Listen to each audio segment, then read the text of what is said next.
नमस्कार जी, स्वागत सत्कार अभिनंदन राम राम जय श्री कृष्णा राधे राधे। मेरा नाम चंदू जैन है। स्वागत है आप सभी का इतिहास के अद्भुत प्लेटफॉर्म चंदू सर की क्लास पर। मेरे प्यारे साथियों, फर्स्ट ग्रेड स्कूल लेक्चरर के लिए प्राचीन भारत का इतिहास आपके लिए एक व्याख्यात्मक क्लास लेकर आ रहा हूं, और विशेष तौर पर चोल साम्राज्य की किस तरह से दक्षिण भारत को पढ़ा जाता है और वो कौन से टॉपिक होते हैं जहां से सवाल आते हैं। 2024 की परीक्षा जो भी हाल ही में जून में हुई थी, उसमें किस तरह से सवाल पूछे गए उनको एक बार सरसरी निगाहों से देखते हैं। इस तरह से मैं ऐप में पढ़ाता हूं, तो आप मेरी शैली को देख सकते हैं। और इसके अलावा जो महत्वपूर्ण बात बताना चाह रहा हूं वो ये है कि रक्षाबंधन आ रही है। 8 और 9 10 अगस्त 3 दिन का चंदू सर की क्लास के ऐप पर इतिहास के सभी कोर्सेज पर महा बचत ऑफर है। महत्वपूर्ण बात यहां पर ध्यान रखने योग्य यह है कि आपका सिलेक्शन अगर हो जाता है तो आपकी पूरी फीस वापस कर दी जाएगी। यहाँ पर अगर आप लाइव बैच लेते हैं, राजस्थान के में जो है फर्स्ट ग्रेड इतिहास का एकमात्र लाइव बैच चल रहा है संभवतः, स्कूल लेक्चरर का है। इतिहास का पेपर 2 का ऑफर के अंतर्गत इसकी प्राइस 5,000 रुपये रहेगी, 4,999। रिकॉर्डेड कोर्स लेते हैं तो 2,999 है। लाइव और रिकॉर्डेड फॉर्मेट में इतिहास फाउंडेशन का कोर्स है। कहीं सारे विद्यार्थी सोचते हैं सर असिस्टेंट प्रोफेसर का अलग से लेना पड़ेगा, यूजीसी नेट का अलग से है, फर्स्ट ग्रेड का अलग से है, पीजीटी का अलग से। भैया चारों ही एग्जाम के लिए एक ही कोर्स है। फीस इसकी 7,999 है। इतिहास दर्शन और लेखन का लाइव कोर्स है 1199। लाइव कोर्स है प्राचीन भारत का 1299। इतिहास का हार्ड कॉपी में नोट्स है, यहाँ पर पीडीएफ में नोट्स मिल जाएंगे, टेस्ट सीरीज मिल जाएंगे। इसके अलावा प्राचीन भारत का आपको मिल जाएगा, मध्य आधुनिक विश्व इतिहास के अलग अलग टेस्ट आपको देखने को मिलेंगे। तो फिर देरी किस बात की, आज ही जुड़ जाइए हमारे साथ में, ताकि आपके सपने हो सके साकार। पहला महत्वपूर्ण बात जो हम करना चाह रहे हैं वो ये है कि हम पढ़ रहे हैं चोल साम्राज्य। जब हम इस तरह से दक्षिणी भारत की, देखो मैं जब इतिहास पढ़ाता हूं ना तो चित्रों और मानचित्रों का उपयोग करता हूं ताकि चीजें समझ में आ जाए। जब हम दक्षिणी भारत को देखते हैं तो यहाँ पर जो ये भूभाग है ना, ये है चोल साम्राज्य। और दक्षिणी भारत में श्रीलंका जो है, इसको भी चोल साम्राज्य का अंग बना लिया गया था। समय के साथ चोल साम्राज्य के जो अंग बने उनमें हम इस तरह के ये क्षेत्र देखते हैं, जैसे कलिंग हो गया, ओडा हो गया, पाला हो गया, यानी कि बंगाल का वो राजवंश हो गया। ठीक है, यहाँ पर आप देखिएगा चोल साम्राज्य के वह प्रभावित क्षेत्र है। ठीक है, जहां पर चोलों ने आक्रमण किया, साम्राज्य स्थापित किया। और ये जो ब्लू कलर में आपको नजर आ रहा होगा, यह चोल साम्राज्य है। ठीक है, अब विजयालय जो है मेरे दोस्त 850 से लेकर 871 ईस्वी तक रहा। यह इस राजवंश का संस्थापक था और यह पल्लवों का सामंत था। यानी कि विजयालय जो है, जिसने चोल साम्राज्य की स्थापना की थी, कब की थी? 850 ईस्वी में की थी। यह राजा बनने से पहले क्या था? एक सामंत था। ठीक है, पल्लवों की अधीनता में इसने अपनी शक्ति विस्तारित करना जो है वह प्रारंभ कर लिया था। पल्लव जब थे गद्दी पर तभी से इसने शक्ति को विस्तारित करना शुरू कर दिया। इसने तंजौर पर अधिकार किया और नर केसरी की उपाधि धारण की। नर केसरी का मतलब क्या होता है? केसरी यानी कि शेर, और नर का मतलब होता है मानव, यानी कि शेर रूपी मानव। ठीक है, तो नर केसरी की उपाधि किसने धारण की थी? विजयालय ने। इसके बाद गद्दी पर बैठा आदित्य प्रथम। ठीक है, समय अगर आपको याद रह जाता है तो बहुत अच्छी बात है। मैं अक्सर अपने विद्यार्थियों को यह बात कहता हूं कि अगर आपको समय याद रह जाता है तब तो बहुत अच्छी बात है, अगर नहीं रहता है तो परेशान होने की कोई आवश्यकता नहीं है। आदित्य प्रथम 871 से 970, इसने चोलों को पल्लवों से पूरी तरह स्वतंत्र कर दिया, पल्लवों को पराजित किया और कोदंड राम की उपाधि को धारण किया था। ठीक है, किसकी उपाधि? कोदंड राम की उपाधि को धारण किया था। यानी कि विजयालय के समय जो है मेरे दोस्त, एक तरह से चोल साम्राज्य स्वतंत्र नहीं हो पाया था, कहीं ना कहीं पल्लवों के अधीन था। इसके बाद जब आदित्य प्रथम गद्दी पर बैठा तो इसने चोल साम्राज्य को पल्लवों से जो है वह पूरी तरह से स्वतंत्र करवा दिया था। क्लियर हो गई? चलिए, बहुत सुंदर। इसके बाद अगली बात जो आपको समझनी चाहिए, परांतक प्रथम गद्दी पर बैठा। ठीक है, 915 ईस्वी में वेल्लूर का युद्ध हुआ। अब देखो, जब मैं पढ़ाता हूं ना तो इनको इस तरह से चीजें याद करवा देता हूं कि भाई सबसे पहले वेल्लूर का आएगा, फिर तक्कोलम का युद्ध आएगा, फिर उत्तरमेरूर अभिलेख आएगा, फिर मदुरै कोंड आएगा। तो इससे क्या होती है ना, चीजों की एक सीक्वेंस बन जाती है। पढ़ाना ही उद्देश्य थोड़ी ना होता है, सिलेबस कंप्लीट करवाना ही उद्देश्य थोड़ी ना। उद्देश्य यहाँ पर यह भी तो है कि जो चीजें आप पढ़ रहे हैं उससे कंसेप्ट क्लियर हो रहा है नहीं हो रहा, चीजें आपको याद हो पा रही है नहीं हो पा रही है। तो 915 ईस्वी में वेल्लूर का युद्ध हुआ, इसमें परांतक प्रथम जीता। ठीक है, जो कि चोल साम्राज्य शासक था। और पांड्य शासक राजसिंह द्वितीय और श्रीलंका का शासक कश्यप पंचम जो है यह पराजित हो गया। क्लियर? परांतक प्रथम के उत्तर मेरूर अभिलेख से चोलों के स्थानीय स्वशासन की जानकारी मिलती है। ये आपके लिए बहुत महत्वपूर्ण है कि बताओ उत्तर मेरू अभिलेख किससे जुड़ा हुआ है? चोल साम्राज्य से जुड़ा हुआ है। किसने लिखा था? परांतक प्रथम ने लिखा था। और इसमें किसकी जानकारी मिलती है? चोल साम्राज्य के स्थानीय प्रशासन की जानकारी देखने को मिलती है। इसने पांड्य शासक वीर पांड्य को पराजित किया और मदुरै कोंड की उपाधि धारण की। पांड्यों का जो मुख्य केंद्र बिंदु था ना, वो मदुरै था। ठीक है, अब संगम काल पढ़ते हैं तो वहां पर आपको इस चीज की जानकारी मिल जाती। तो मदुरै और कोंड का मतलब क्या होता है? एक शब्द आता है कोंड। आखिर कोंड का मतलब क्या होता है? तो याद रखिएगा जी, कोंड का मतलब होता है विजेता। ठीक है, कोंड का मतलब क्या होता है? विजेता, यानी कि जीतने वाला। 949 ईस्वी में तक्कोलम का युद्ध हुआ। इसमें परांतक जीता और राष्ट्रकूट शासक जो कृष्ण तृतीय था, यह हार गया। उत्तम चोल गद्दी पर बैठा। इसने चोलों में सर्वप्रथम सोने के सिक्के जो है वह जारी किए थे। डायरेक्ट एक प्रश्न पूछ लिया जाता है, वन लाइनर सवाल आता है कि बताओ चोलों में सबसे पहले सोने का सिक्का जो है वह किसने जारी किया था? तो उत्तम चोल ने जारी किया था। मूल रूप से 973 से लेकर 985 यानी कि 12 वर्ष तक गद्दी पर रहा था। इसके बाद राजराज प्रथम गद्दी पर बैठा। इसका आरंभिक नाम आरुमोली वर्मन था। अभी एक मूवी आई थी, आपको पता होगा, अमेजन प्राइम पर अवेलेबल है, PS1 PS2। ठीक है, तो वो मूल रूप से इन्हीं राजाओं के ऊपर, आलूरी मोली वर्मन है, इस तरह के राजा जो है चोल साम्राज्य के, उन्हीं के ऊपर है। अगर आपको को भी मौका मिले तो जरूर देखिएगा। चोल साम्राज्य का इतिहास, पांड्य शासकों के साथ उनके संघर्ष, उनका योगदान, ये सब चीजें हमें वहां पर क्लियर हो जाती है। चाहे वो उनकी संस्कृति के बारे में हो, समाज के बारे में, अर्थव्यवस्था, राजनीति के बारे में हो, किस तरह से दरबारी षड्यंत्र रचे जाते हैं, वह सारी चीजें वहां पर क्लियर हो जाती। बहुत अच्छी मूवी है। ऐश्वर्या राय जो है उसमें लीड रोल में है, ये बात याद रखना। आरुमोली वर्मन था जो बाद में राजराज बना। इसने कांडलूर के युद्ध में चेर नो सेना को पराजित किया और कांडलूर शेल कल मरूथ की उपाधि को धारण किया। कांडलूर शेल कर मरूथ का मतलब क्या होता है कि कांडलूर जो है, इस चट्टान रूपी नगर को मरूथ यानी कि मिट्टी में मिलाने वाला, कांडलूर रूपी चट्टान को मिट्टी में मिलाने वाला कौन था? राजराज प्रथम था। ठीक है, इसने श्रीलंका के शासक महेंद्र पंचम को पराजित किया, श्रीलंका के उत्तरी भाग पर अधिकार किया और इसका नाम बदलकर मुम्मडी चोलमंडलम रख दिया। यहाँ एक शंकर भगवान का मंदिर बनाया। ये देखिए सर, ये रहा शंकर भगवान का मंदिर जो श्रीलंका में बना हुआ है। किसने बनाया था? राजराज प्रथम ने बनाया था। किसे पराजित कर कर? श्रीलंका के राजा महेंद्र पंचम को पराजित कर कर। श्रीलंका के उत्तरी भाग पर अधिकार कर लिया था। क्या कहलाया? मुम्मडी चोलमंडलम कहलाया था। क्लियर हो गई? बहुत बढ़िया। चलिए, थोड़ी सी खराश है। राजराज प्रथम ने वंगई के चालुक्य शासक विमला द्वितीय के साथ अपनी पुत्री का विवाह किया था। वंगई के चालुक्य शासक थे विमला द्वितीय, उनके साथ अपनी पुत्री का विवाह किया। तो क्या मैं ऐसा कह सकता हूं कि चोल चालुक्य वैवाहिक संघर्ष की शुरुआत, वैवाहिक संबंधों की शुरुआत हुई?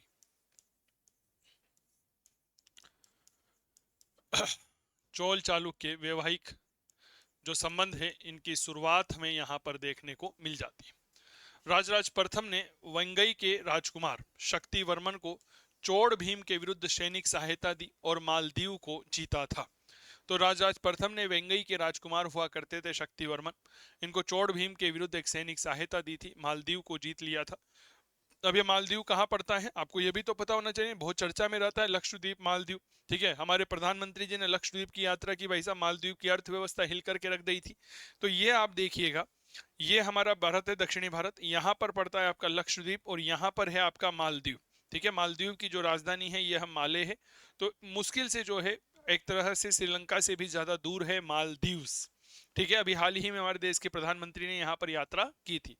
तो राजराज प्रथम ने शैलेंद्र वंशीय शासक श्रीमार विजयो तुंग वर्मन, नाम याद रहेगा, शैलेंद्र वंश जो इंडोनेशिया जावा सुमात्रा का राजा हुआ करता था, यहाँ का राजा का नाम क्या था? श्रीमार विजयो तुंग वर्मन। नाम बोली दोबारा, श्रीमार विजयो तुंग वर्मन।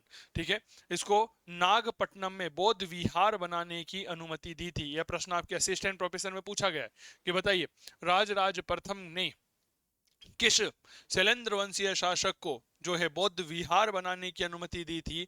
श्रीमार विजयो तुंग वर्मन। कहां पर? नागपट्टनम ने। किसने अनुमति दी? राजराज प्रथम ने। क्या बनाना चाहता था श्रीमार विजयो तुंग वर्मन? बौद्ध विहार बनाना चाहता था। राजराज प्रथम की कुछ उपाधियां हैं, जैसे शिवपाद शेखर। चोल साम्राज्य जो है, मैंने भी एक क्लास ली थी, अगर आपको मौका मिले तो यूट्यूब के लाइव सेक्शन में जाकर के देख सकते हैं। चोल साम्राज्य, प्रधानमंत्री मोदी जी ने दक्षिणी भारत की यात्रा की थी और चोल साम्राज्य को भारतीय साहित्य में महत्वपूर्ण स्थान दिया था। तो यह बेसिकली शिव भक्त थे जितने भी चोल थे। तो शिवपाद शेखर, मुमाडी चोल देव, चोल मार्तंड और जया गोंड, ये कुछ उपाधियां थी किसकी? राजराज प्रथम की। राजराज प्रथम ने भू राजस्व के निर्धारण के लिए भूमि का सर्वेक्षण करवाया। इसने कहा भाई मुझे पता तो चले कि आखिर हमारी जमीन जो है वह कितना कर देती है, पता ही नहीं चलता क्या कर आता है, क्या जाता है, कहाँ जाता है, कोई आइडिया ही नहीं है भाई साहब, ऐसे काम नहीं चलने वाला। आप एक भूमि का सर्वेक्षण करवाइए। स्थानीय स्वशासन को यह बढ़ावा देता है। ग्राम सभाओं और स्वशासित निगमों के द्वारा सार्वजनिक धन के दुरुपयोग को रोकने के लिए हिसाब की जांच पड़ताल शुरू कर दी। जैसे हम वर्तमान समय में केग कहते हैं ना, कंट्रोलर ऑफ ऑडिटर जनरल, उसकी व्यवस्था सबसे पहले राजराज प्रथम ने ही शुरू की थी। इसीलिए आपको पता होगा, आरपीएससी ले लीजिए चाहे यूपीएससी ले लीजिए, वहां पर जब भी इतिहास विषय की बात आती है तो उस इतिहास विषय की बात में राजराज प्रथम अपना महत्वपूर्ण योगदान जो है वह निभाता है। ठीक है, अदा तिरुवलगाडु ताम्रपत्र लेख है, इसके अनुसार राजराज प्रथम ने चेरों और पांड्यों को हराया था। अब देखो डायरेक्ट प्रश्न कैसे बनेगा, हमेशा याद रखिए सिलेबस करवाना उद्देश्य नहीं, इतिहास के प्रति आपकी सोच का निर्माण करना एक महत्वपूर्ण उद्देश्य होता है। तिरुवलगाडु एक ताम्रपत्र अभिलेख है, इसमें किसकी उपलब्धियों का वर्णन है? चोल शासक राजराज प्रथम की उपलब्धियों का वर्णन है। क्या जानकारी मिलती है कि इसने चेर और पांड्यों को हराया था? क्लियर? चलिए अब देखो साहब, कितना गजब का मानचित्र बना हुआ है ना? मजा आ गया ना? ऐसे पढ़ाते हैं सर, आप खुद कहोगे सर मजा आ गया, है ना? सर कंटेंट बहुत सरल शब्दों में मिलेगा आप लोगों को, क्या ये बात के लिए सीमित कंटेंट मिलेगा। 419 क्लास ली थी मैंने पिछली बार ना, और 419 में से 98 सवाल मिला दिए थे। अब बताओ आप, कहाँ तो आप 1000 से ज्यादा क्लास लेते हैं और कहाँ पर केवल और केवल 419 क्लास लेते हैं और 98 सवाल आपके नोट्स में से आ जाते हैं। तो ये अपने आप में बहुत बड़ी उपलब्धि है। कोर्स में फिर कह रहा हूँ, ऐसा होना चाहिए जिसे आसानी से रिवीजन किया जा सके, बहुत आसानी से कंटेंट को कवर किया जा सके, उस कंटेंट में से सवाल आने चाहिए, और जो कंटेंट शिक्षक के द्वारा दिया जा रहा है वो शिक्षक आपके शंका समाधान के लिए उपलब्ध होना चाहिए। ठीक है, ये बात याद रख। मेरे यहाँ पर जो भी विद्यार्थी कोर्स लेता है ना, उन सभी विद्यार्थियों की मदद के लिए मैं खुद उपलब्ध रहता हूं। मेरे हेल्पलाइन नंबर मेरे विद्यार्थियों के लिए खुले रहते हैं, कभी भी फोन करके बात कर सकते हैं। ठीक है ना? चलिए, राजेंद्र प्रथम जो है 1014 से 1044 ईस्वी, देखो अरब सागर है, यहाँ पर राजेंद्र प्रथम गद्दी पर बैठा 1000 से 1044 ईस्वी। इसने पास नौसेना थी, नौसेना भेज करके ये श्रीलंका को जीत लेता है, साम्राज्य विस्तार करता है, बंगाल के शासक महिपाल को हराता है, बंगाल की खाड़ी को जीत लेता है और इसे चोलों के तालाब के रूप में परिवर्तित कर दिया। इसे चोलों की झील कहा जाता है। इसने कडारम, कडारम में जो मलेशिया का क्षेत्र है, यहाँ पर श्री विजय साम्राज्य हुआ करता था, और इस कडारम के श्री विजय साम्राज्य का राजा हुआ करता था संग्राम कुलोतुंग वर्मन। क्या नाम था? याद रखना, संग्राम कुलोतुंग वर्मन था। इसे पराजित किया, संपूर्ण श्रीलंका को जीता, बंगाल के महिपाल को हराया, गंगा घाटी को जीता, और यहाँ पर गंगा कोंड चोल नाम का जो है तालाब बनाया, उपाधि धारण करी, गंगा कोंड चोल की उपाधि धारण करी, और गंगा कोंड चोलपुरम यानी कि चोल गंगनम नाम का एक तालाब बनाया था। यही प्रश्न अभी यूपी असिस्टेंट प्रोफेसर में पूछा गया था। क्लियर हो गई? इसने 2 बार दूत मंडल जो है वह चीन भेजा था। पहला दूत मंडल 1016 में भेजा, ठीक है। दूसरा दूत मंडल पहले के 16 साल बाद भेजा, 1 साल आने जाने में लग गया, तो 1016 में भेजा था, 16 हो गए, 32, 1 साल आने जाने में लग गया, तो कितने हो गए? 1033 हो गए। क्लियर हो गई? ये लो साहब, ये है जी कौन? राजेंद्र प्रथम। अभी हाल ही में प्रधानमंत्री नरेंद्र मोदी जी ने कहा है कि मैं चोल साम्राज्य के राजा राजा राज प्रथम और राजेंद्र प्रथम की विशाल मूर्तियों का निर्माण तमिलनाडु में किया जाएगा, जो भारतीय इतिहास के एक शानदार धरोहर रहे हैं। अब राजेंद्र प्रथम के बारे में पढ़िए। संपूर्ण श्रीलंका को जीता, अभी बता दिया।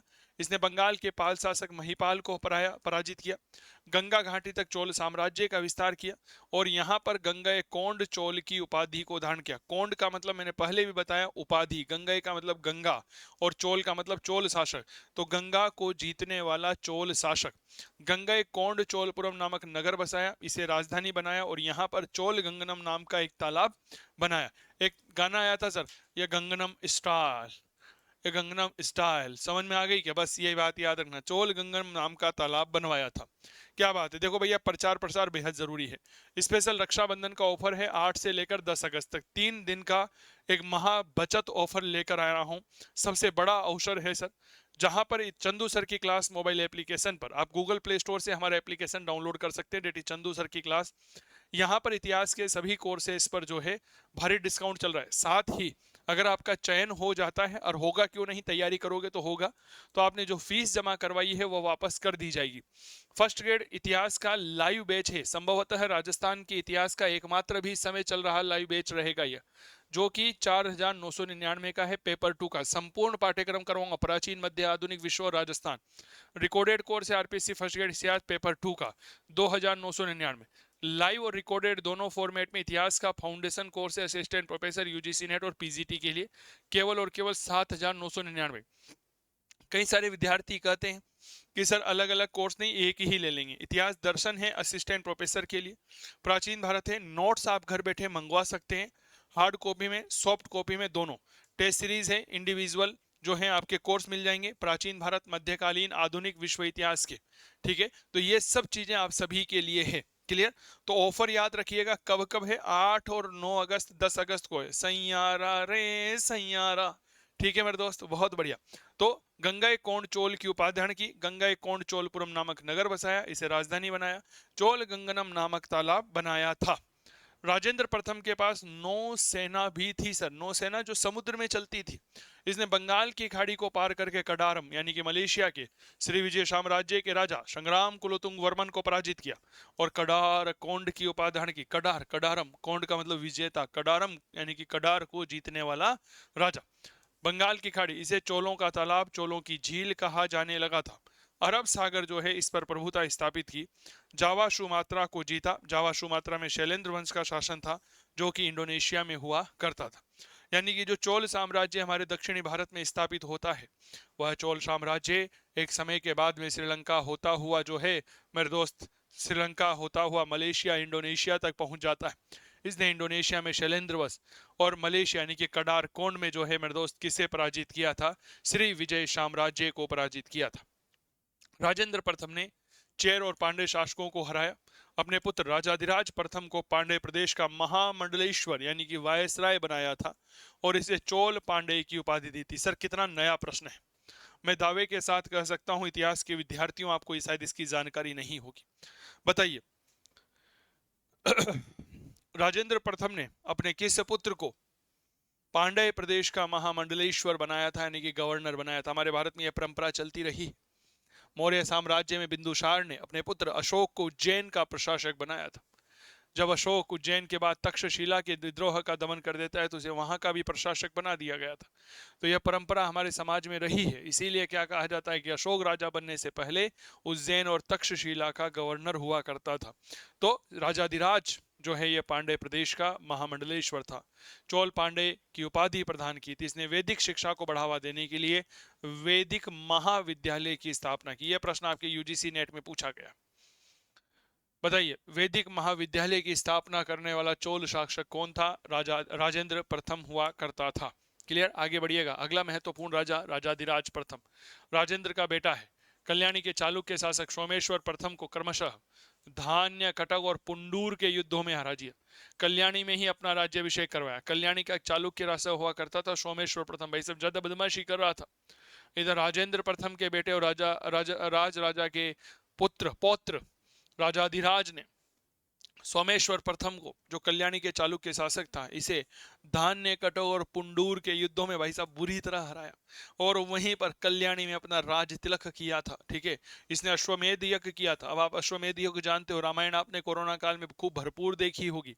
भगवान राम ने अश्वमेध यज्ञ किया था क्योंकि इसमें एक घोड़ा छोड़ा जाता है और कहा जाता है कि वो घोड़ा कुछ जिस क्षेत्र से गुजरेगा उस क्षेत्र के अगर राजा उस घोड़े को नहीं पकड़ते हैं तो इसका मतलब है कि जिसने अश्वमेध यज्ञ किया है वह क्षेत्र उसका हो गया। ठीक है, और जो पकड़ लेता है इसका मतलब उसने चुनौती दी थी। लव कुश ने भगवान राम का घोड़ा पकड़ा था। यह 1052 में कोप्पम के युद्ध में कल्याणी के चालुक्य शासक सोमेश्वर प्रथम से युद्ध करता हुआ मारा गया था। ठीक है, कब मारा गया? 1052 में। कब? कौन से युद्ध में? कोप्पम के युद्ध में। किससे? कल्याणी के चालुक्य शासक सोमेश्वर प्रथम से। भाई साहब कितना गजब का प्रश्न है, थोड़ी सी सोच को विकसित करिए। वह चोल शासक कौन है जो युद्ध भूमि में मारा गया था? मेरे दोस्त वह राजाधिराज प्रथम है। कोप्पम का युद्ध हुआ था। कल्याणी के चालुक्य शासक किसने हराया था? सोमेश्वर ने। तो क्या मेरे दोस्त राजाधिराज प्रथम और सोमेश्वर प्रथम के मध्य में जो 3 युद्ध हुए थे उनका नाम याद रहेगा। पहला कौन सा हुआ था? धान्य कटक, दूसरा पंडूर और तीसरा कोप्पम का युद्ध। क्रम पूछा जा सकता है, याद रखिएगा असिस्टेंट प्रोफेसर यूजीसी नेट परीक्षाओं में। राजेंद्र द्वितीय 1052 से 167। 1052 में कोप्पम के युद्ध में राजाधिराज प्रथम की मृत्यु के बाद कल्याणी के सोमेश्वर प्रथम को पराजित किया। ठीक है, यह बात याद रखना। युद्ध भूमि में ही अपना राज्याभिषेक कराकर कोल्हापुर में विजय स्तंभ बनाया। कल्याणी का चालुक्य शासक सोमेश्वर, ठीक है, प्रथम, इसने राजाधिराज की हत्या कर दी, मार दिया था कोप्पम के युद्ध में 1052 में। राजेंद्र द्वितीय ने इसी कोप्पम के युद्ध में सोमेश्वर को हरा दिया और हरा करके युद्ध भूमि में ही अपना राज्याभिषेक करवाया। 1052 में कुडल संगम का युद्ध हुआ। इसमें राजेंद्र प्रथम ने सोमेश्वर को फिर हराया। तुंगभद्रा नदी के किनारे विजय स्तंभ बनवाया। राज केसरी की उपाधि धारण की थी। ठीक है, यानी कि राजा है जो केसरी के समान, और केसरी का मतलब होता है शेर। तुंगभद्रा नदी के किनारे पर विजय स्तंभ बनाया था। चलिए, कुडल संगम का दूसरा युद्ध हुआ। राजेंद्र द्वितीय विजयी हुआ। सोमेश्वर इस युद्ध में अनुपस्थित नहीं था। अब भाई साहब सोमेश्वर को लग गया कि मैं राजेंद्र द्वितीय से जीत नहीं सकता हूं। कोप्पम के युद्ध में हार गया, ठीक है, कडार संगम के युद्ध में हार गया था, कुंडल संगम के युद्ध में हार गया था, दूसरे में उपस्थित ही नहीं हुआ।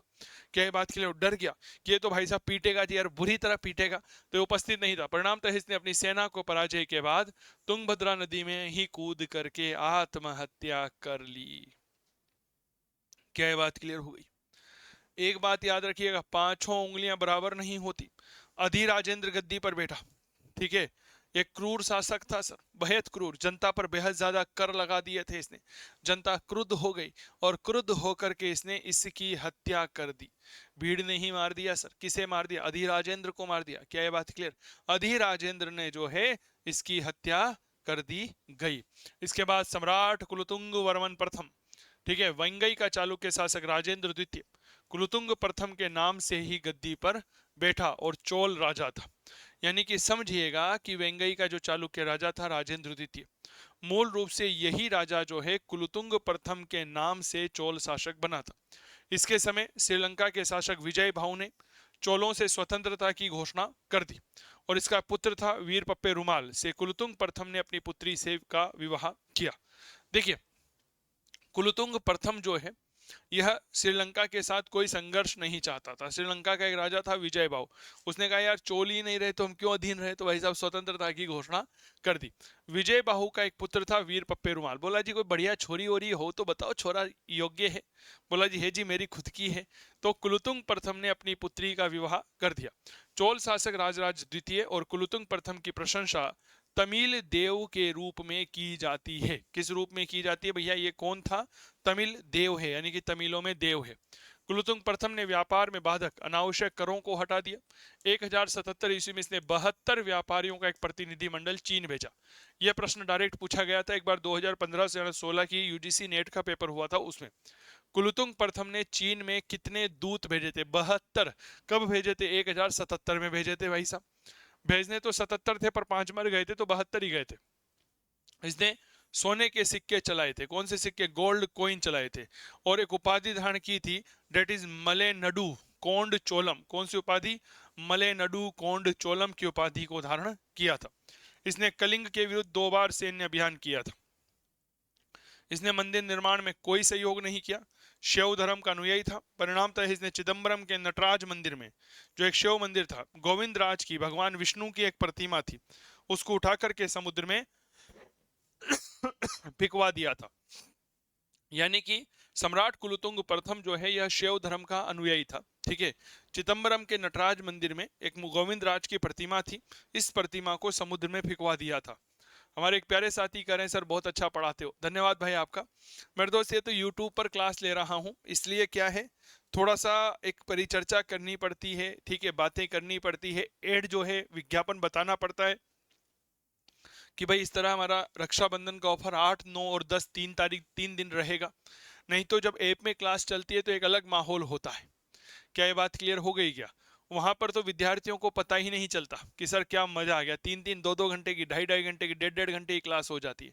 सामान्यतः मैं 90 मिनट से ज्यादा की क्लास नहीं लेता हूँ, लेकिन कभी कभी टॉपिक बहुत इंटरेस्टिंग आ जाता है ना, तो पता ही नहीं चलता। और अब तो लाइव बैच अलग शुरू कर दिया है, लगभग 50 से ज्यादा विद्यार्थी इसमें जुड़ चुके हैं। राजस्थान के इतिहास का संभवतः वर्तमान तक, ये अभी तक जो है एकमात्र लाइव बैच है, ये बात याद रखना, वर्तमान के समय में। रिकॉर्डेड भी है, फाउंडेशन कोर्स भी है, क्योंकि आपको पता ही है कई सारे विद्यार्थी कहते हैं कि सर हम अलग अलग कोर्स क्यों लें, हम तो वही तैयारी करते हैं, फर्स्ट ग्रेड की भी करते हैं, असिस्टेंट प्रोफेसर की भी करते हैं, यूजीसी नेट की भी करते हैं। तो भाई उनके लिए हमने एक ही समाधान कर दिया, भाई फाउंडेशन कोर्स ले लो। फाउंडेशन कोर्स की वैलिडिटी 2 साल होती है। क्या ये बात क्लियर? इतिहास दर्शन पढ़ाता हूँ, प्राचीन भारत है, नोट्स भी मिलते हैं आपको, पीडीएफ नोट्स भी है। और सबसे बड़ी बात, अगर आपका सिलेक्शन हो जाता है तो फीस वापस। तो 3 दिन का ऑफर है। अब देखो यार, पढ़ाने में तो है ना, मैं एक बात बताऊं मेरे दोस्त, आज 10 साल हो गए पढ़ाते हुए, और जयपुर से सारी क्लासेस लाइव होती है, तो एक अलग ही आनंद आता है। इतिहास विषय में ना इतना रच गया है कि भाई साहब आज नस भी काट लो ना, तो प्यार नहीं टपकता मेरे, वो सैयारा वाला प्यार नहीं टपकता मेरे। तो यहाँ से टपकाओगे ना, तो कभी इधर से कौन निकलेगा, इधर से इतिहास ही निकलता है, टप टप टप टप टप टप बरसा इतिहास, देखो इतिहास में आग लगी, है ना, बस वही है मेरे दोस्त सारा मामला। तो ये तो यूट्यूब की है, तो देखो बिना प्रचार प्रसार के तो काम चलेगा नहीं, क्योंकि जब तक बताऊंगा नहीं तब तक खरीदेंगे कैसे आप लोग, है ना। और सबसे बड़ी बात क्या होती है ना मेरे दोस्त, कि जब तक एक शिक्षक, एक विद्यार्थी को क्या चाहिए, एक टीचर का सपोर्ट ही तो चाहिए ना, गाइडलाइन ही तो चाहिए, मार्गदर्शन ही तो चाहिए, वो मैं आपको हमेशा देता हूँ, है ना। ये बात याद रखिएगा, ठीक है। कोई नहीं देता। राजस्थान में जो भेड़ चाल है ना इतिहास विषय के परिप्रेक्ष्य में, उस भेड़ चाल को खत्म कर दो। ये बात याद रखो, सफलता अपने आप मिल जाएगी। कंटेंट वो होना चाहिए जहां से प्रश्न आते हैं, वो भी कम कंटेंट में से, ठीक है ना। चलो अपने मुद्दे पर आते हैं, बाकी आप समझदार हैं। तो कुलोत्तुंग प्रथम ने 72 व्यापारी चीन भेजे थे, सोने का सिक्का चलाया, मलेंडू कोंड चोलम की उपाधि धारण की, कलिंग के विरुद्ध 2 बार सैन्य अभियान किया, मंदिर निर्माण में कोई सहयोग ही नहीं किया, ठीक है ना। शैव धर्म का अनुयायी था। चिदम्बरम के नटराज मंदिर में जो एक शिव मंदिर था, गोविंदराज की प्रतिमा थी, उसे समुद्र में फिकवा दिया था, ठीक है। इसके बाद विक्रम चोल, फिर कुलोत्तुंग द्वितीय, इसने त्रिभुवन में कंपारेश्वर मंदिर का निर्माण करवाया। ये है सर कंपारेश्वर मंदिर, देख लीजिए क्या गजब का आर्किटेक्चर है,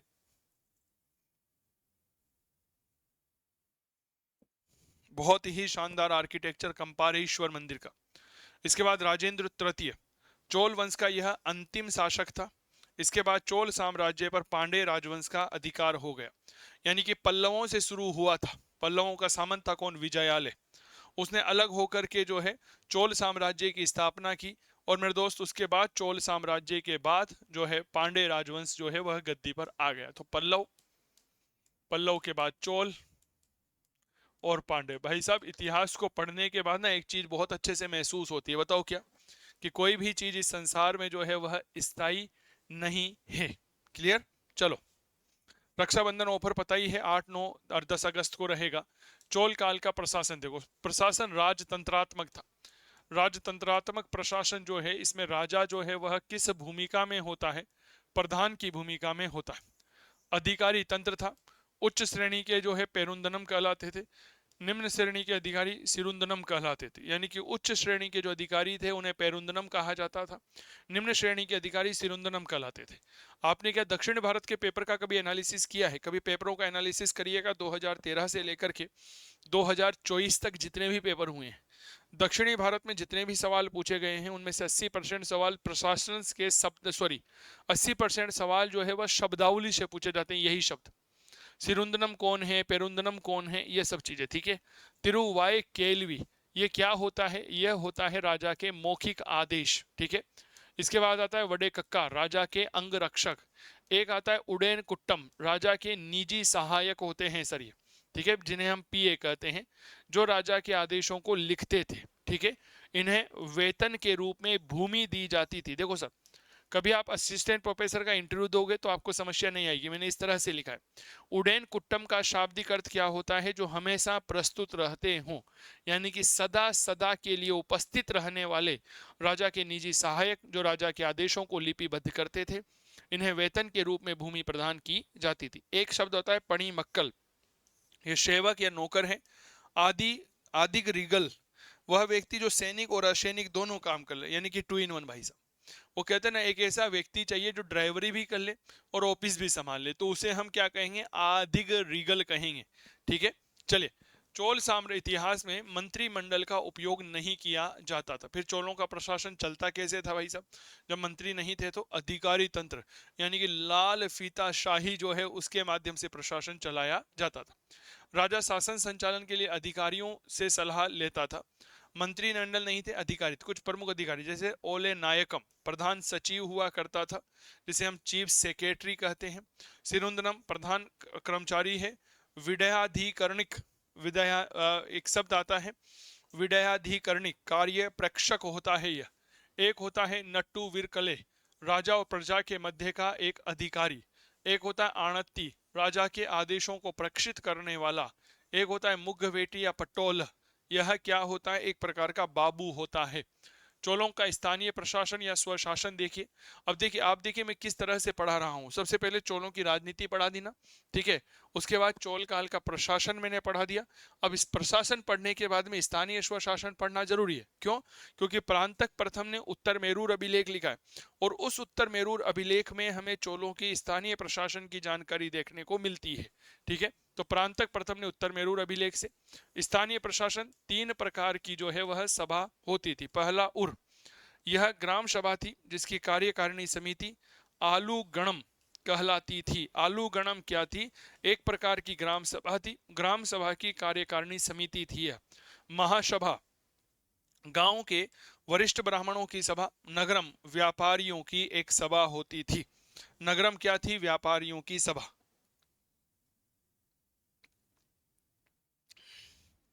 ठीक है, चलिए। प्रशासन संचालन समिति होती थी, ठीक है, जिसे वारियम कहा जाता था। वारियम के सदस्य क्या कहलाते थे? वारिय पप्पेरुमक्कल कहलाते थे। ठीक है, इनका कार्यकाल 3 वर्ष का होता था। ये लो भाई साहब, कितना बढ़िया सवाल पूछेगा। एक प्रश्न बनाते हैं। चोल साम्राज्य में प्रशासन संचालन समिति के सदस्यों का कार्यकाल कितना था? ये लो भाई साहब, 3 वर्ष, 5 वर्ष, 6 वर्ष, 7.5 वर्ष। आप क्या लगाओगे? 7.5 वर्ष। घर पे आके मम्मी से बोलोगे, मम्मी आज तो पेपर फोड़ दिया। अरे मेरे वीरों, मेरी वीरांगनाओं, पेपर थोड़ी फोड़ा है, समझ गए? आप फूट गए हो। बोल बाकी बिहारी लाल की जय हो। इसीलिए कभी भी प्रश्न को हल करते समय बहुत सोच विचार करके प्रश्न का जवाब दीजिएगा। तो 3 वर्ष होती थी। इनका योग्यताएं क्या क्या थी? भैया देखो, उम्र जो है 35 से लेकर के 70 वर्ष के मध्य होनी चाहिए। 1.5 एकड़ जमीन का यह मालिक हो, अपना मकान हो, किराए का नहीं, किराए का तो आज है कल नहीं है, और वैदिक मंत्रों का यह ज्ञाता हो। चुनाव, प्रत्येक वार्ड, गांव को 30 वार्डों में बांटा जाता था। प्रत्येक वार्ड से एक सदस्य का चुनाव लॉटरी के माध्यम से होता था। यानी कि एक वार्ड है, एक गांव है, 30 वार्ड में बांट दिया, उसका एक सदस्य चुना है लॉटरी के माध्यम से। हाँ भाई, कौन कौन सदस्य बनना चाहता है? सब अपना नाम दे देंगे, चिट्ठियां डाल देंगे, छोटे बच्चे को बुलाएंगे, बोला जी एक का चयन करो, डब्बा खोला जाएगा, बच्चा यूं चिट निकालेगा, चिट निकाल करके बड़े आदमी को दे देगा, बड़ा आदमी उस चिट को ऐसे खोलेगा, चंदू जैन, ये लो भाई साहब, ये लो मैं सदस्य चुन लिया गया। समझ में आ गए? फिर इसी तरह दूसरे वार्ड की पर्ची खुलेगी तो लॉटरी के माध्यम से जो है यह पर्ची खोली जाती थी। अब इनका एक बार सिस्टम देखिए, कितना गजब का सिस्टम था, कहीं पर भी कोई भ्रष्टाचार नहीं था, ये बात याद रखना। ठीक है, ये देखिए एक वार्ड है, गांव 30 वार्ड में था। सदस्य की योग्यताएं मैंने बताई कि भाई 35 से 70 वर्ष की उम्र, 1.5 एकड़ का मालिक, स्वयं का मतान, वैदिक मंत्रों का ज्ञाता। नाम की पर्ची डलती थी, पर्ची निकाला, नाम आया, वही सदस्य हो गया। इस तरह से जब डायग्राम के माध्यम से पढ़ाता हूं ना, तो विषय वस्तु अपने आप क्लियर हो जाती है। कुछ प्रमुख समितियां जैसे संबत्स वारियम, यह वार्षिक समिति थी। टोटा वारियम उद्यान समिति है। यरी या एरी वारियम तालाब या तड़ाक समिति है। पोन वारियम मंदिर दान और स्वर्ण समिति है यह। तो कुछ प्रमुख समितियां हैं जैसे संबवत्स वारियम वार्षिक समिति, टोटा वारियम उद्यान समिति, यरी एरी वारियम तालाब या तड़ाक समिति, पोन वारियम मंदिर दान या स्वर्ण समिति। हाँ भाई बिल्कुल, नमस्कार जी, स्वागत है धनराज आपका, अभिनंदन मेरे दोस्त। जितने देखो मैं कमेंट पर थोड़ा कम ध्यान देता हूँ, ठीक है ना। अब क्या कमेंट पढ़ना है, आप इतने अच्छे मैच्योर व्यक्ति हैं, ठीक है ना। अच्छा लगता है, खूब पढ़ो मेरे दोस्त, यही आशीर्वाद है। खूब सिलेक्शन लेकर के आओ, मुझे तो मिठाई खिला देना बस आप लोग। ठीक है। चोल काल में भू सर्वेक्षण केंद्र सरकार के द्वारा किया जाता था, लेकिन इसके लिए ग्राम सभा की अनुमति आवश्यक है। जो जमीन का सर्वेक्षण होगा यह कौन करेगी? केंद्र सरकार।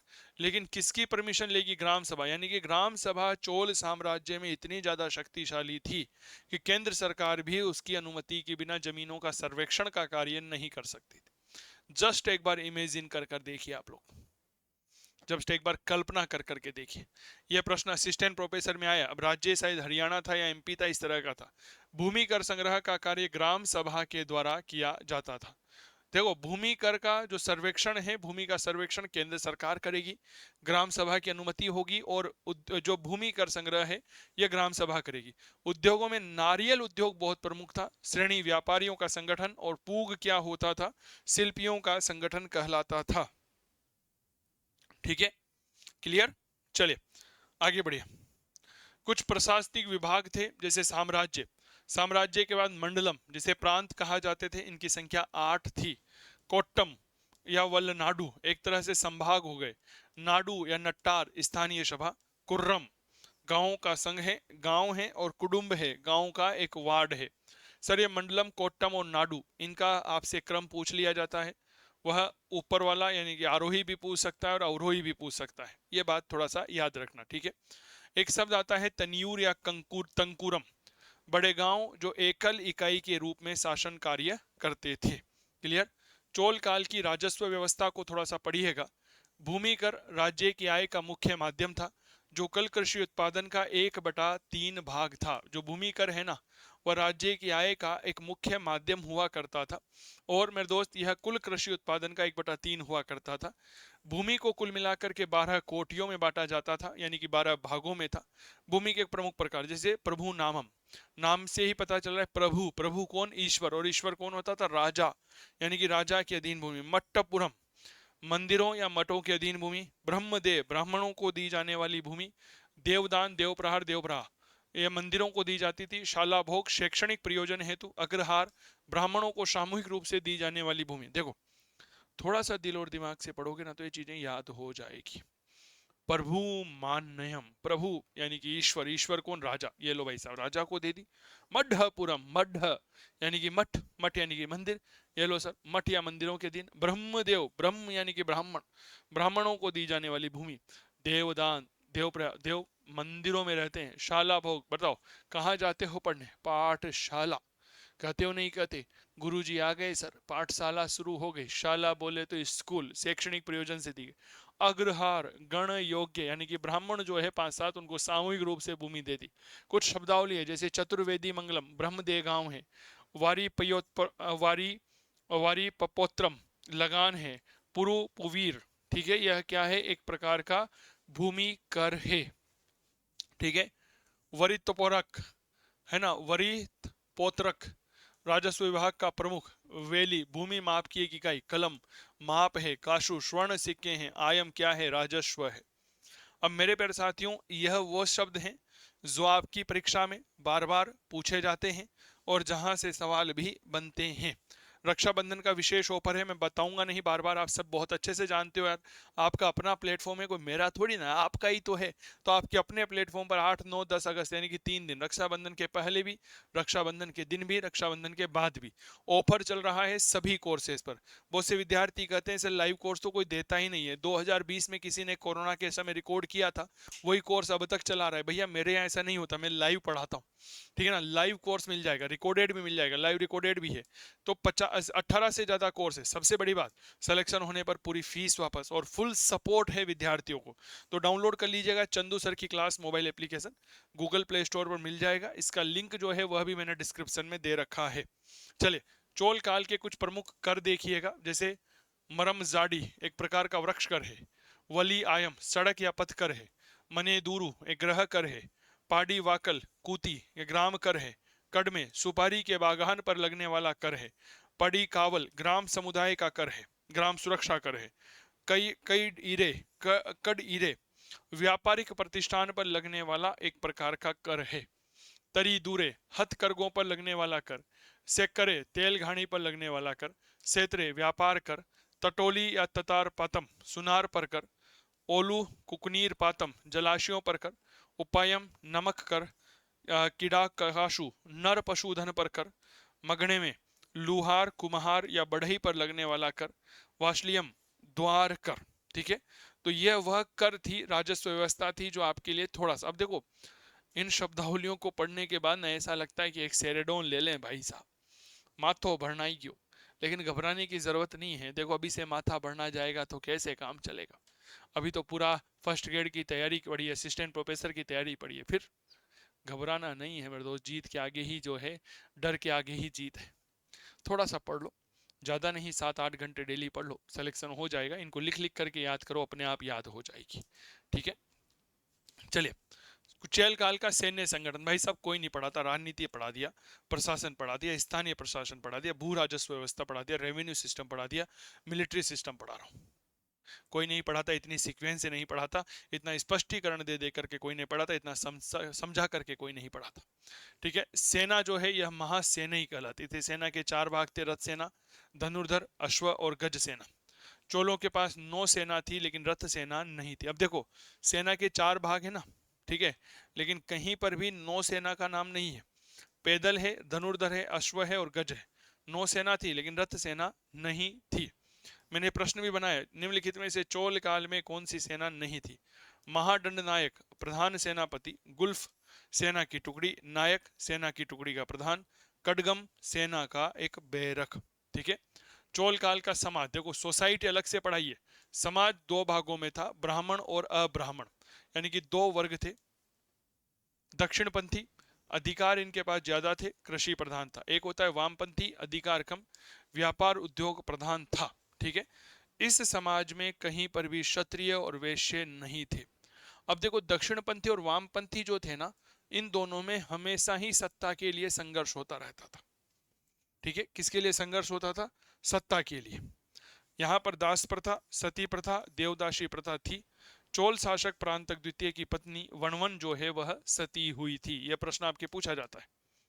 ठीक है, शब्दावली में आजकल क्या हो गया ना, 4 कथन दे देगा वह आपसे और फिर पूछेगा निम्नलिखित में से कौन सा प्रश्न जो है, कौन सा कथन सही है, गलत है, ये सब चीजें। तो प्रांतक द्वितीय की पत्नी जो वलवण थी, यह क्या हुई थी? यह सती हुई थी। क्लियर? चलो, शब्दावली। वेल्लाल शुद्र कृषक लेकिन बड़े भूस्वामी, परैया अछूत लोग, पलिया खेतीहर मजदूर। क्लियर? चोल काल का व्यापार, हाँ भाई साहब इतना तो कोई नहीं पढ़ा था। ट्रेड देखो, व्यापार श्रेणियों के माध्यम से किया जाता था। कुछ प्रमुख श्रेणियां थी जैसे नाना देशी, ये पूछा गया था मध्य प्रदेश में जो असिस्टेंट प्रोफेसर का पेपर हुआ था उसमें। सर्वाधिक शक्तिशाली श्रेणी थी मणि ग्रामम, आंतरिक समुद्री व्यापार हेतु प्रसिद्ध थी। श्रेणियां व्यापार के साथ साथ मंदिरों को दान देती थी, वह धार्मिक कार्य भी करती थी। चोल काल में विदेश व्यापार भी होता था। कुछ प्रमुख बंदरगाह थे, महाबलीपुरम का, कावेरीपत्तनम का, शरियूर का और सालियूर या कोरकई का। आयात होता था घोड़ों का, जबकि निर्यात होता था काली मिर्च का, सूती कपड़े का, औषधियों का। अय्यावोल एक घुमक्कड़ व्यापारी थे, एक तरह से जो हमारे यहाँ घुमक्कड़ नहीं होते क्या, जैसे बंजारे टाइप में, तो यहाँ पर भी जो है गडरिया लुहार इस तरह के, तो यहाँ पर भी बंजारे व्यापारी हुआ करते थे सर, जिन्हें क्या कहा जाता है? अय्यावोल कहा जाता था। ठीक है, चलिए। कैंटन बंदरगाह भारत और श्रीलंका के मध्य व्यापार का एक बहुत बड़ा केंद्र था। मालाबार क्षेत्र में उत्पादित सफेद व काली मिर्च का निर्यात कवीलो बंदरगाह से होता था। ये लो सर, चोल साम्राज्य में काली मिर्च का निर्यात किस बंदरगाह से होता था? क्विलो बंदरगाह। नील का उत्पादन त्रावणकोर में किया जाता था। इटली के यात्री मार्को पोलो के अनुसार चोल राज्य नील व हाथी दांत में उत्पादन के लिए बहुत प्रसिद्ध थी। यानी कि इटली का एक यात्री था मार्को पोलो, चोल साम्राज्य की यात्रा की थी उसने। वह लिखता है कि चोल राज्य नील और हाथी दांत के उत्पादन के लिए बेहद प्रसिद्ध था। व्यापारियों की बस्ती वीरपत्तन थी। पारस की खाड़ी में स्थित सिराफ विश्व की सबसे बड़ी व्यापारिक मंडी हुआ करती थी। ये लो sir, assistant professor UGC NET और आपके आरपीएससी फर्स्ट ग्रेड और पीजीटी एग्जाम में इससे ज्यादा टफ प्रश्न नहीं पूछे जा सकते। ये लिख के ले लो आप। बताओ मुझे ईमानदारी से, आप सभी कमेंट करके मुझे बताइए, क्या इससे ज्यादा कठिन प्रश्न पूछे जा सकते हैं क्या? भाई साहब मुझे तो लगते ही नहीं है, है ना? क्या कह रही हो? एक नंबर क्लास, अरे नहीं नहीं, धन्यवाद, सेवा कर रहे हैं मेरे दोस्त, सेवक हूँ इतिहास का। इस क्लास की पीडीएफ जो है वह आपको कहाँ पर मिलेगी, तो याद रखिएगा, चंदू सर की class mobile application Google play store से डाउनलोड कर लेना, लिंक मैंने डिस्क्रिप्शन में दे रखा है, वहां पर इसकी पीडीएफ आपको मिल जाएगी, ठीक है। चलिए, चोल काल की कला, देखो कला भी तो पढ़ाऊंगा अभी तो। The art of Chola period, Pallava काल में विकसित मंदिर स्थापत्य की द्रविड़ शैली जो है इस काल में पूर्ण विकसित हो गई थी। अब मंदिर जो है वह सामाजिक, आर्थिक और सांस्कृतिक गतिविधियों के केंद्र बने। कला मर्मज्ञ हुए हैं फर्ग्यूसन जी। इन्होंने चोल कालीन मंदिरों के संदर्भ में कहा है कि चोल कलाकारों ने दानवों के भांति इनका निर्माण किया और जोहरियों की भांति इन्हें सजाया या अलंकृत किया। यानी कि पल्लव काल में जो मंदिर स्थापत्य की द्रविड़ शैली विकसित होना शुरू हुई थी, प्रारंभ हुई थी, चोल साम्राज्य में आते आते वह बेहद ही ज्यादा समृद्ध हो गई थी। मंदिर अब सामाजिक, आर्थिक और सांस्कृतिक गतिविधियों के केंद्र बने। कला मर्मज्ञ फर्ग्यूसन कहता है कि चोलकालीन मंदिर जो है चोल कलाकारों ने दानवों के भांति निर्माण किया और जोहरियों की भांति इन्हें सजाया, यानी कि बड़े बड़े मंदिर बनाए। चोलों की प्रसिद्ध प्रतिमा नटराज की कांस्य की मूर्ति मानी जाती है। क्लियर हो गई। कुछ महत्वपूर्ण मंदिर देखिए, जैसे चोलेश्वर मंदिर, यह कौन सा है, विजयालय ने बनाया था, और कहां पर बनाया, नस्तमले नामक स्थान पर। कोरंगनाथ मंदिर परांतक प्रथम ने त्रिचिन्नापल्ली में। वरदेश्वर मंदिर राजराज प्रथम ने तंजौर में। ऐरावतेश्वर मंदिर राजराज द्वितीय ने तंजौर में। त्रिभुवनेश्वर मंदिर कुलोतुंग तृतीय ने बनाया, त्रिभुवन तंजौर में। कुमरेश्वर मंदिर कुलोतुंग द्वितीय ने तृतीय ने बनाया था कुंभकोणम में। तो यह मंदिर है। अभी वृद्धेश्वर मंदिर का सवाल पूछा गया था। तो ये क्लास कैसी लगी मेरे दोस्त, मुझे जरूर बताना। मजा आ गया, धन्यवाद आपका, thank you so much my dear friend. हाँ, ऑनलाइन कोर्स ले सकते हो, आप जुड़ सकते हो मेरे साथ। ऑनलाइन कोर्स में अभी रक्षाबंधन का सेल चल रहा है। हेल्पलाइन नंबर 8802060952 है। आप इस नंबर पर जो है सीधा संपर्क कर सकते हो। गूगल प्ले स्टोर से चंदू सर की क्लास मोबाइल एप्लीकेशन डाउनलोड कर लो। रक्षाबंधन के एक दिन पहले, रक्षाबंधन के दिन और रक्षाबंधन के बाद शानदार ऑफर चल रहा है रक्षाबंधनों पर। भैया भाई भी का उत्सव, भाई बहन का उत्सव है। इतिहास के जितने भी कोर्स है उन पर एक बचत ऑफर है। जैसे फर्स्ट ग्रेड लाइव कोर्स है, अब वैसे तो ये 7,000 का रहता है, पर मैं आपको 4,999 का दे रहा हूँ। रिकॉर्डेड कोर्स है फर्स्ट ग्रेड पेपर 2 का 2,999। Foundation course assistant professor UGC net का 7,999। इतिहास लेखन 1,199। लाइव बैच प्राचीन भारत 1,299। हिस्टोग्राफी के जो हिस्ट्री के नोट्स हैं पीडीएफ हार्ड कॉपी में, कई सारे कोर्स हैं, ठीक है। सबसे ज्यादा ट्रेंडिंग में इस समय लाइव कोर्स चल रहा है। कई सारे विद्यार्थी जुड़ चुके हैं, आप भी जुड़िए और अपने सपनों को साकार करिए। हाँ भाई बिल्कुल, चंदू सर की क्लास के मोबाइल एप्लीकेशन पर मिल जाएगा। बिल्कुल बिल्कुल, 419 क्लास ली थी मेरे दोस्त 2024 वाले में, और उसमें जो है अपने 98 प्लस सवाल मिले थे, ठीक है। अपने आप में बहुत बड़ा स्कोर है यह। रिवीजन भी तो हो जाता है ना उसमें, सबसे बड़ी बात यह होती है। कोर्स करवा कर बेचना ही उद्देश्य नहीं होता है, रिकॉर्डेड करके बेचना ही उद्देश्य नहीं होता है, उसको अपडेट करना भी टारगेट होता है। तो बहुत आभार आप सभी का। मैं यही कहूँगा, स्वस्थ रहो, मस्त रहो, तंदुरुस्त रहो, करते रहो इतिहास की बात चंदू जैन के साथ। बाकी आप चंदू सर की क्लास मोबाइल एप्लीकेशन को डाउनलोड कर सकते हैं। बहुत बहुत आभार, धन्यवाद, thank you so much, bye, take care, नमस्कार।